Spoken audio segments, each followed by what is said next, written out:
Good evening. My name is Jessica Pruser, and I will be discussing wage and hour and industrial wage orders. June 25th, 1938, President Franklin D. Roosevelt enacted the Fair Labor Standards Act, or also called the FLSA, creating a national minimum wage with laws helping to abolish child labor and creating the standard work week. The FLSA did so much more. The FLSA enabled law for employees who worked in deplorable conditions, without breaks, uncompensated, for long hours, without equal pay, and often missing wages. Children worked 10 to 12 hours with little pay and having to attend school after a long, hard day. Families were poor and needed the extra 50 cents a day a child would bring to the table. But what is wage and hour? Wage and hour are regulations brought by the FLSA that employers must comply with when compensating their employees.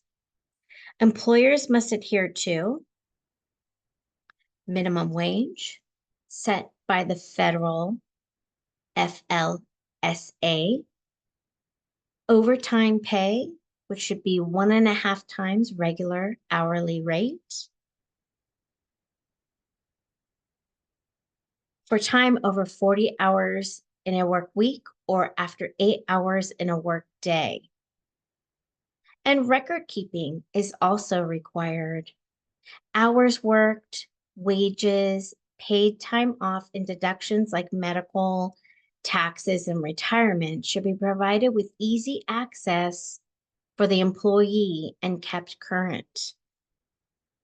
2015 brought the HWHFA, or Healthy Workplaces, Healthy Families Act of 2014. This mandates paid sick leave, or PSL, of at least 40 hours a year, which must be included on the employee's paycheck. Another great snowball effect brought by the FLSA. So, what are industrial wage orders? Well, industrial wage orders, also known as IWC orders, established by the IWC, Industrial Welfare Commission, are employment laws that all employers are required to follow. California has 17 IWC orders. To name a few, we have the minimum wage order, the minimum wage for fast food employees, and the minimum wage order for minimum wage order supplement for healthcare employees. That leads us to the wage and hour division, also known as the WHD.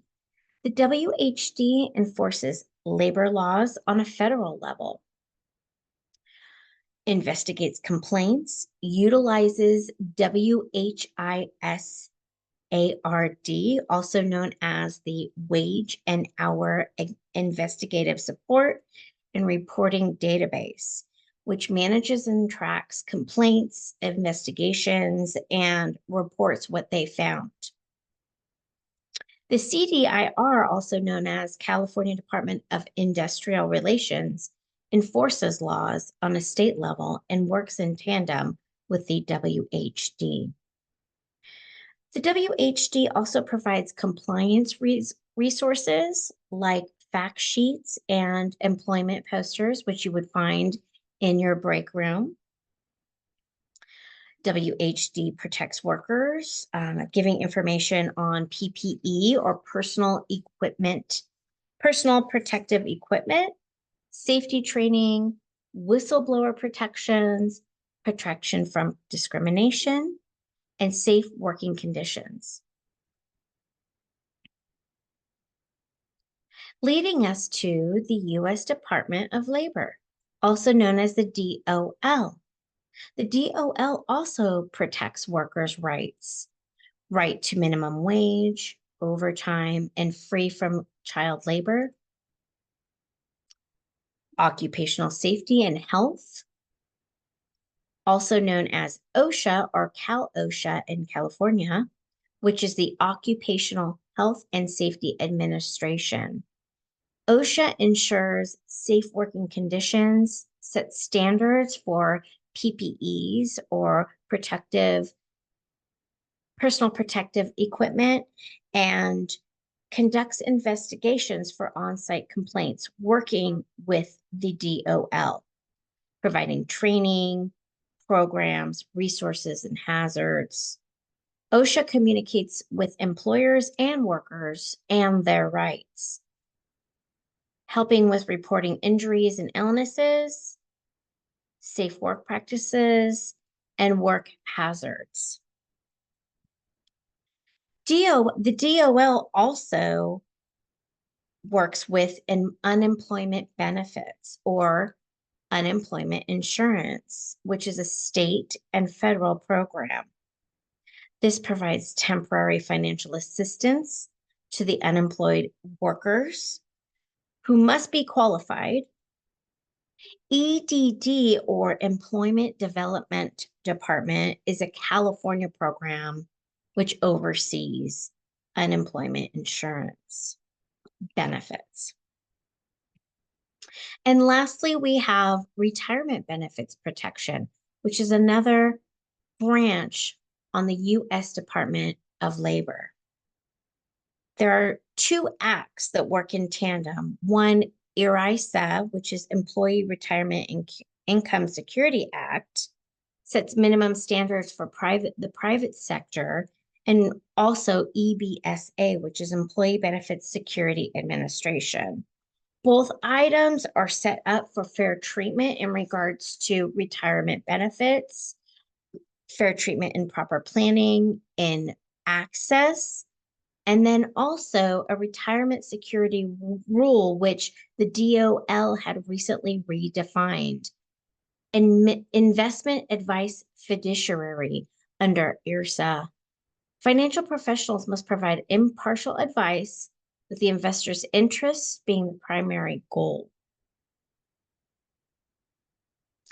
Here's a little bit about California's history on the minimum wage. As you can see here, back in 1916, minimum wage was 16 cents.